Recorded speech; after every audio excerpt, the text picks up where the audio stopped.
Is everything all set with Malcolm Brogdon? Plus, high expectations and I think a message that Jayson Tatum should take out of this new ESPN survey. It's all right now on the Locked On Celtics podcast. Be ever ready. Recognize the city of champs. Boston, baby, we do what you can't. Locked on number 18, Tatum and Brown, J-team, step back. We gon' wet that and slay teams. Of course, the Celtics, who else could it be? Screaming like KG with the Larry O.B. Karalis above average, assessing the team status. Best daily pod, no cap, salary matching. Clutch like Bird the DJ, keep John on replay. Prime time, dapping up the truth on the sideline. Raining J's, how it started, raising banners, how we finished. Locked on Celtics pod, home of the winners. B.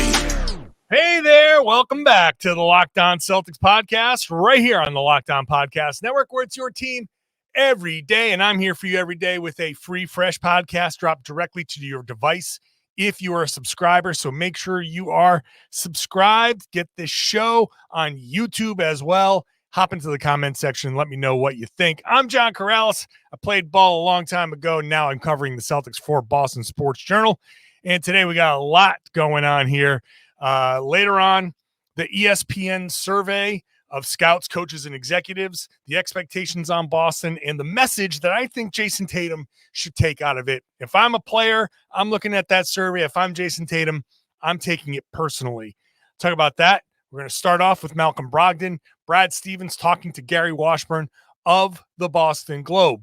First, today's show is brought to you by our good friends over at Jase Medical. Empower yourself when you purchase a Jase case, providing you with a personal supply of 5 antibiotics that treat 50-plus infections. Get yours today at jasemedical.com. That's Jase medical.com. Brad Stevens talking to Gary Washburn, saying a bunch of stuff that's like, yeah, we're ready to go and blah, blah, blah, blah, blah. But the big thing is that Malcolm Brogdon is in Boston. He is here early. So he's part of the crew. He's I think maybe the last one to get in, but he's here. He's here ahead of training camp. So nice sign there. Brad Stevens says, quote, everybody's in Boston. Everybody's healthy, knock on wood. If everybody gets through the rest of the week, we should be full next Tuesday when we start practice. We're excited about that. Great. So that means Malcolm Brogdon is here.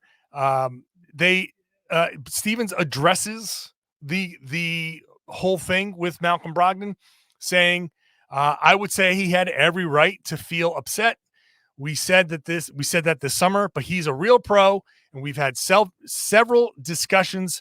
He's looking forward to getting started. We're looking forward to getting started, and here we go. Shout out to Brad Wanamaker, who no longer has the he's a real pro mantle. That used to be reserved strictly for Brad Wanamaker. Brad Stevens quotes. I searched Brad Stevens, he's a pro, because I was like, who did he used to say that about? And I immediately had 4 results in my email from my my transcribing days of the Brad Wanamaker era. Brad Stevens loved to refer to Brad as a pro. Malcolm Brogdon, also a real pro.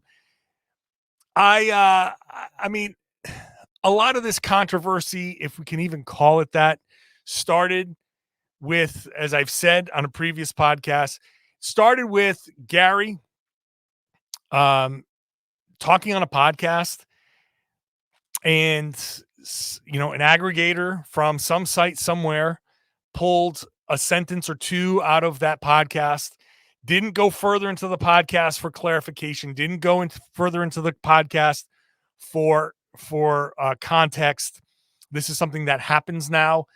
Those of us speaking on our podcasts say something, somebody somewhere whose job it is to aggregate and get the word out there, be a curator of content, so to speak, picks it up and doesn't listen to the full podcast, just gets like a couple of quotes and says, oh, this is juicy, puts it out there. And if someone a few minutes later says, I should clarify that this is blah, blah, blah, blah, blah, you're not getting the full context. And you didn't get the full context with Gary that in that podcast. And it just, this new cycle of Brogdon being upset just kind of came to the forefront. So I think Gary had probably had a feeling of like, all right, this started with people like taking me out of context. Let me go get Brad and put make this right. So shout out to Gary Washburn. He's a real pro as well. Brogdon, sure, he was upset, and it didn't say that he's no longer upset. But you can be kind of upset about how things went, but continue to move forward and still be okay in a relationship. I think every single one of us has been in a relationship where you don't like how something happened. You're probably upset about it and maybe upset about it for a while. Raise your hand if you've been in a fight with your significant other and that has lingered for a little time, and you move on. You figure it out. You talk it out. You figure you just move forward with it, and eventually it just becomes part of history. And some relationships survive and some relationships don't, but that's how it goes. You got to move past it. Brad Stevens, Malcolm Brogdon have spoken. They had several discussions. I know Joe Mazzulla has had discussions. The Celtics and Brogdon's side have probably talked a lot this summer.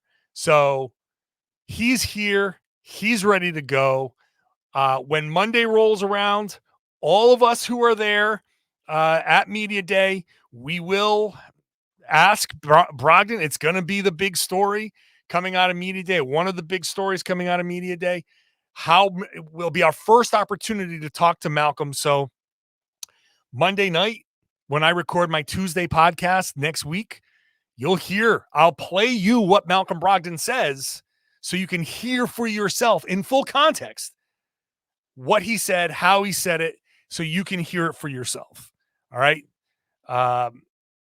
We will ask, we will figure it out. But for now, we just got to approach it as Brad Stevens said, we should be full next Tuesday when we start practice. Everybody's healthy. That includes, by the way, Kristaps Porzingis, who Brad says is healthy. So he's healthy, ready to go. Brogdon's healthy, ready to go. Everybody seems healthy, ready to go. It feels like Tuesday will be a good full practice, assuming no sprained ankles or jammed fingers or whatever over the next few days. So I think that's it. Nothing more to say there. Up next, the ESPN annual preseason poll. They polled scouts, coaches, and executives from around the NBA. We'll start off with the Celtics expectations, and oh boy, they are high in this one. That is coming up next.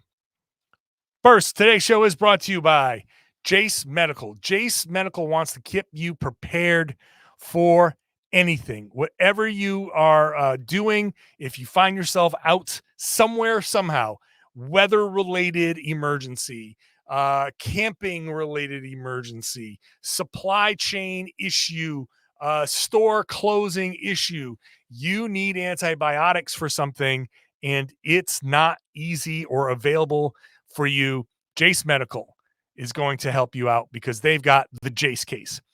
5 life-saving antibiotics for emergency use. Very simple. You go to jasemedical.com, JASE medical.com. You fill out a form, you get your prescription right to your door. It shows up right at your door. You might have to have a conversation with a doctor after you fill out your form. That's good. That's something that let me talk to a doctor. Make sure that I'm getting the right stuff, that I know how to use this stuff. It comes with easy instructions, what each thing is for. So you can go through the little booklet and say, this is what's happening. This is the right antibiotic. Very, very simple.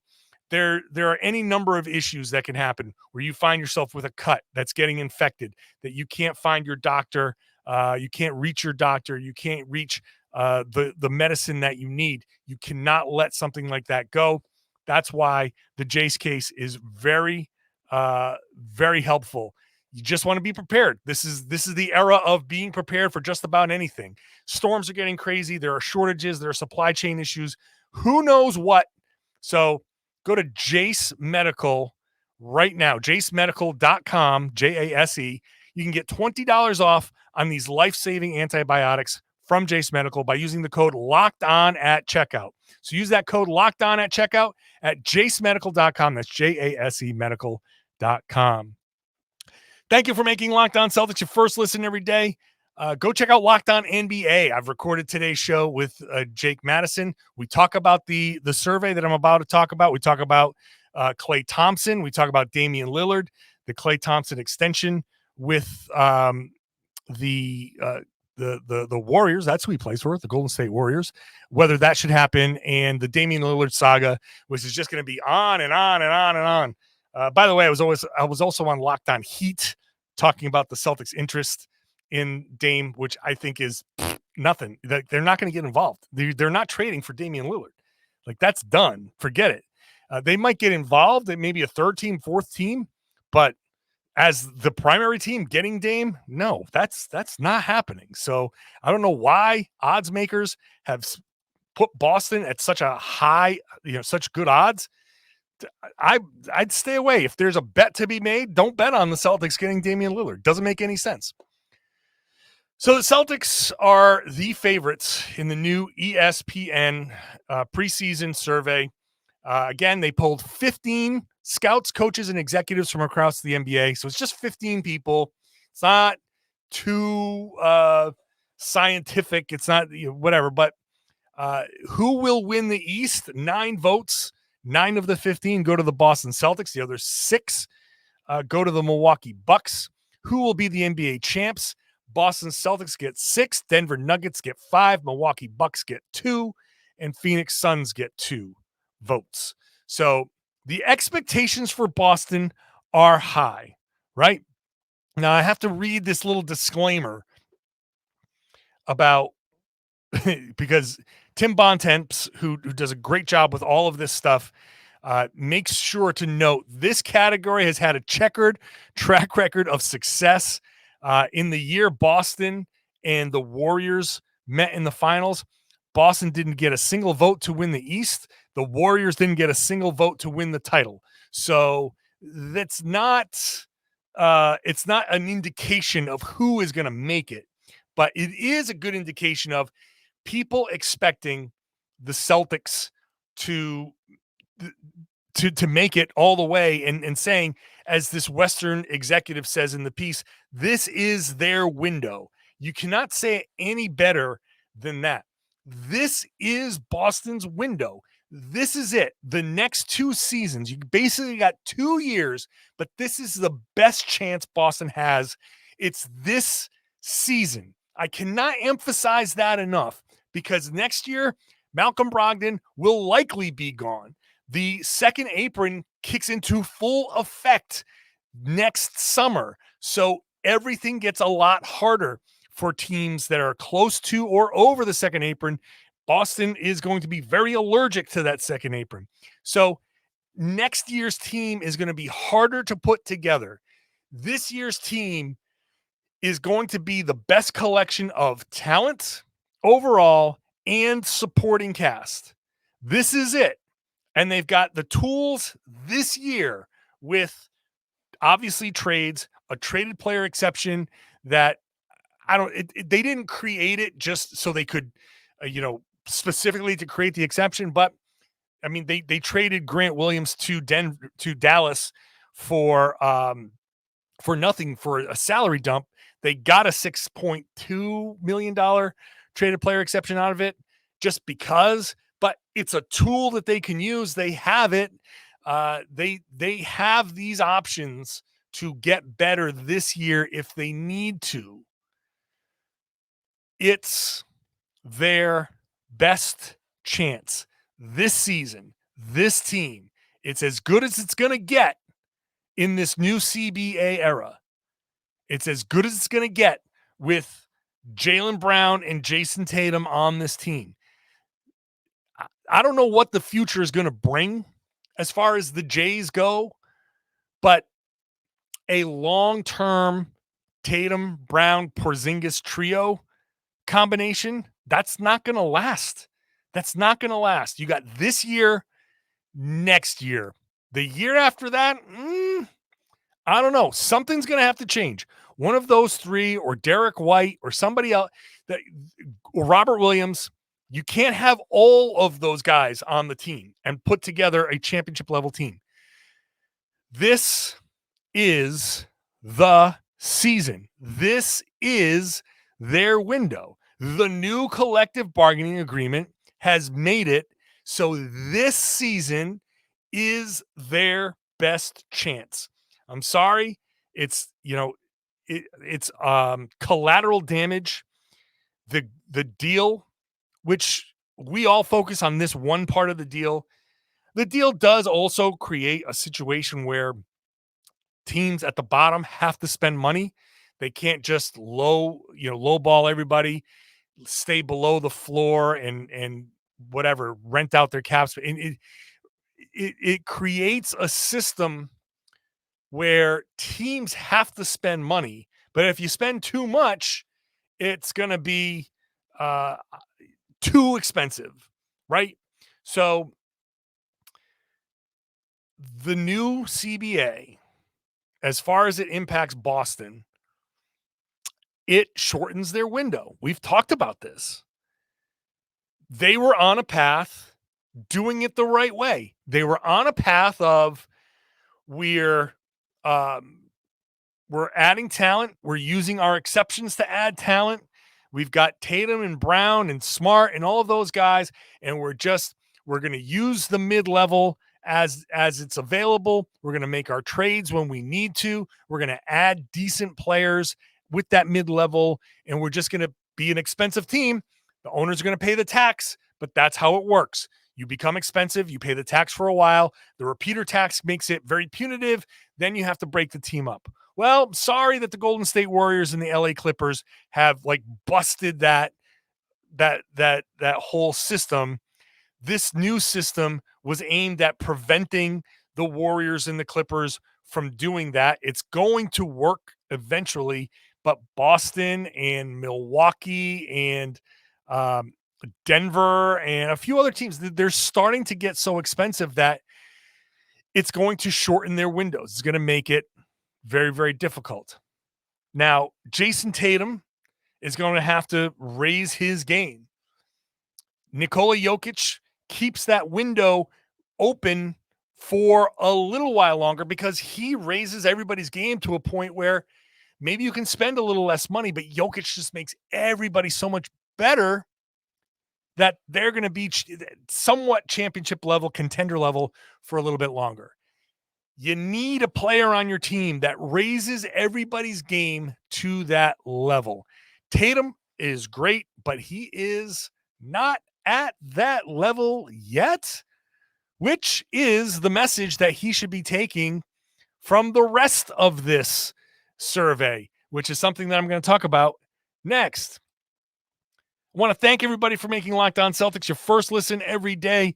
Check out Locked On Fantasy Basketball. Josh Lloyd is an unstoppable force when it comes to listens and page views and YouTube views on this network because he is the absolute GOAT when it comes to fantasy basketball. So make sure you're listening to, watching the Locked On Fantasy Basketball podcast. If you have a fantasy basketball team and you want to make the moves that help you win your league, especially if you've got a few bucks riding on that team, you want to get Josh Lloyd's input. You want to listen to his podcast. I'm telling you, you're lost. You're going to lose without it. I'm telling you. All right. The message that Jayson Tatum should take from this survey is because of these two votes here. Number one, who will be MVP this season? Nikola Jokic had 9 votes. Giannis had 2. Tatum had 2. Booker had 1. Donovan Mitchell had 1. So only 2 votes for Tatum out of the 15. Who is going to be the best player in the NBA in 5 years? Luka, 6 votes. Anthony Edwards, 3 votes. Jokic gets 2. Wembanyama gets 2. Shai Gilgeous-Alexander gets 1, and Jayson Tatum gets 1.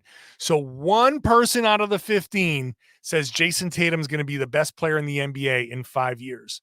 That's right at his prime. He'll be like 29. That's absolutely going to be peak Tatum. And only one person thinks he's going to be the best player in the league. Only two people say he's going to be the MVP this season. If I'm Jayson Tatum, I'm telling you, I'm taking this personally. If I'm in Jayson Tatum's head, I'm saying, what? You don't think I'm going to be the best? Only one person says I'm going to be the best in 5 years? But I can see why they're saying this. I can see why. Because Tatum has been amazing. Tatum has been first team All-NBA, but he hasn't been that special, super special kind of player like a Jokic, who has this just natural kind of thing, like he was just born to do this thing. As I said, if you didn't hear me make this analogy with Tom Westerholm a week or two ago, it's like a singer or a musician. You know, there are some musicians that are just prodigies. They sit in front of a piano and they just teach themselves how to play. And it's just natural and beautiful. There are some people who love the piano, don't have that, and learn how to play. They get taught. And at some point, both people can sound equally amazing, right? One person just picked it up and did it. Another person had to go to Berklee School of Music and hone a craft and work their butts off to get to this level. Well, that's Tatum. Tatum's the guy that has to go to Berklee School of Music. Tatum has grown his game to a point where it's amazing, the strides he's making.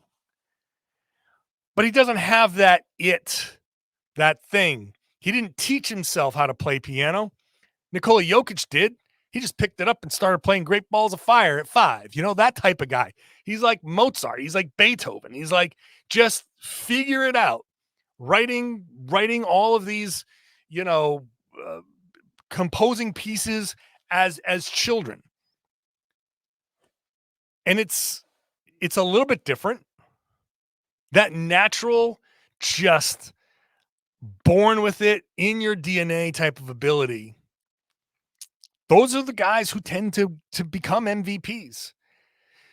Jayson Tatum has grown his game and continues to grow his game and can also win an MVP, but he has to add to his game. It's not just a natural thing. He just has to add so many weapons to his game that he becomes absolutely impossible to stop, which is absolutely possible for him to do. Like, none of this stuff is a knock on Jayson Tatum. None of it's a knock. It's just how it is. It's a testament. You know, the difference is Luka Doncic can sit after a game and chug beers. People joke about, there's I was listening to the Low Post the other day, and they're talking about Dirk Nowitzki's bar or restaurant at the or brewery or something in Dallas. And, Zach makes the joke, keep the beer away from Luka. That's it. Like, Luka can go in the offseason and chug beers and goof around and come back and just be an all-NBA player. Jayson Tatum is out there crushing workouts. He's out there being like, just a monster. He's busting his butt. He can't go out there and just, get chubby and, because he's crushing, 6 packs or 12 packs every night. Like, he can't do that. He doesn't have that natural, I'm just going to go through the motions and be like whatever. He has to do what he does. And credit to him, he does what he does. He puts in the work. He puts in that effort. He's making those strides. He's making that next step. So it's not a knock on Tatum. He's putting in that work to do it. But he still needs to do more. He needs to get into that mentality. Like I said yesterday, I think it was yesterday, where he just needs to look in the mirror and realize, damn, I'm a beast. I can play right through Evan Mobley. I can play right through Jared Allen. I can play right through any shot blocker. Bam Adebayo, go ahead and try and block this shot again. Try to block this dunk again. This isn't the bubble. Get out there with that attitude. Tatum has steps forward. He's amazing. First team All-NBA guy, but he has steps forward that he can take. He can adjust his game even more. He can add elements to his game. He can add ways to make his team better. But he has to put in the work. That's it. So if I'm Tatum, I'm looking at best in 5 years, and only one person says that, I'd be like, no. Pin that, print it out, pin it, wallpaper the locker with it. Have it up on the ceiling so when you wake up in the morning, it's the first thing you see every day. One person thinks I'm going to be the best player in 5 years. I mean, it's still a compliment saying, like, we don't think he's going to be the best. We think he's going to be amazing and awesome. But that's motivation to me.